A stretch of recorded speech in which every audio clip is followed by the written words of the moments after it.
حضرت ابو ہریرہ رضی اللہ تعالیٰ عنہ فرماتے ہیں ما عاب رسول اللہ صلی اللہ علیہ وسلم طعاما قط کان اذا اشتہى اکل وان کرہہ ترک۔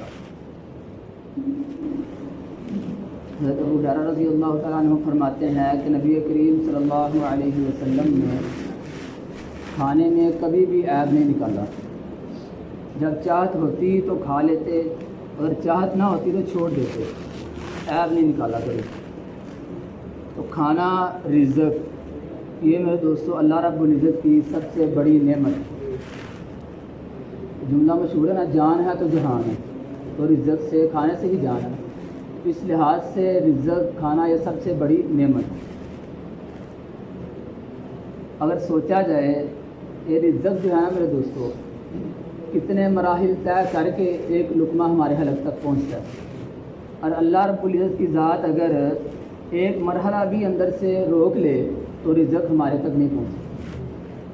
تو اس لحاظ سے بھی میرے دوستو رزق جو ہے وہ اللہ کی بہت بڑی نعمت ہے۔ تو جب اللہ کی جو نعمت سب سے جتنی بڑی نعمت ہوتی ہے نا، اس کے آداب، اس کی قدر بھی اتنی ہی زیادہ ہوتی ہے، اس کی اہمیت بھی اتنی ہی زیادہ ہوتی ہے۔ آج میرے دوستو اللہ رب العزت نے قرآن کریم میں ارشاد فرمایا کہ کافر لوگ جو ہے نا وہ جب کھاتے ہیں تو چپائیوں اور جانوروں کی طرح کھاتے ہیں۔ آج مسلمانوں کے اندر آپ نے خود دیکھا ہوگا، میں نے تو دیکھا ہے، نوجوانوں کے اندر ایک ہاتھ میں برگر ہے اور ایک ہاتھ میں بوتل ہے اور چلتے پھرتے کھا رہے ہیں۔ یہ کام میرے دوستو جانوروں کے ہیں کہ جہاں کوئی چیز دیکھی راستے میں وہاں منہ مار لیا اور کچھ کھا لیا، کچھ چھوڑ دیا۔ ایسے کام نہیں، یہ رزق ہے میرے دوستو، یہ چھوٹے چھوٹے آداب ہیں، ان سے ہی اللہ رب العزت جو ہے وہ برکتیں اٹھا لیتے ہیں، رزق تنگ کر دیتے ہیں۔ اور پھر ہم شکوہ کرتے ہیں، یار میں تو نماز بھی پڑھتا ہوں، میں قرآن بھی پڑھتا ہوں، ٹھیک ہے، اور جو ہو سکتا ہے میں اچھا کام ہے، صدقہ بھی کرتا ہوں، تو رزق میں برکت نہیں ہے۔ ہماری نظر میرے دوستو بڑے کاموں کی طرف ہے، چھوٹے کی طرف نہیں۔ ادب بہت بڑی چیز ہے۔ آج گھر میں تھوڑی بہت بھی اونچ نیچ ہونا، نمک مرچ میں، ہم کہتے ہیں یار کیا بکواس چیز بنا لی، ہم عیب نکال دیتے ہیں۔ اور مسئلہ یہ بھی ہم نے بتانا تو ہے نا، یار یہ نمک زیادہ ہے، مرچ زیادہ ہے، تو اس کا علماء نے یہ طریقہ بتایا کہ ہم اپنے الفاظ جو ہیں وہ شائستہ استعمال کریں، شائستہ الفاظ استعمال کریں، غیر شائستہ نہ کریں۔ ہم اس طرح کہہ دیں کہ بھائی کھانا تو بہت مزیدار ہے، لیکن اس میں اگر نمک تھوڑا کم ہوتا نا تو اور بھی مزید مزیدار ہو جاتا۔ تو ایسے الفاظ استعمال کیے جائیں، کھانے کے آداب کا لحاظ رکھا جائے۔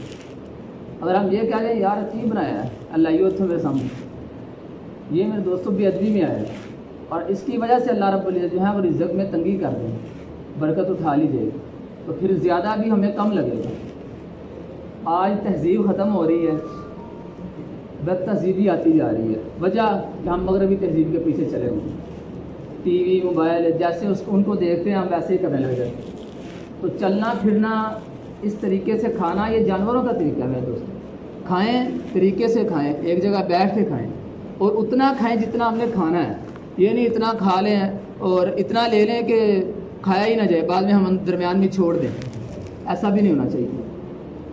اور ایسا بھی نہ ہو کہ کھاتے بھی جائیں اور کہتے بھی جائیں یار بڑا نمک تیز ہے، ایپ بھی نکالتے جائیں، تو بندہ ٹھونستا بھی جاتا ہے اور ایپ بھی نکالتا جاتا ہے اور بعد میں درمیان میں اندر چھوڑ بھی دیتا ہے۔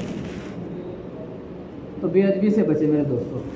اللہ رب العزت سے دعا ہے کہ اللہ رب العزت ہمیں کھانے کے صحیح طور پر جو ہے وہ آداب بجا لانے کی توفیق عطا فرمائے، اور نبی کریم صلی اللہ علیہ وسلم کے نورانی طریقوں پر عمل کرنے کی توفیق عطا فرمائے۔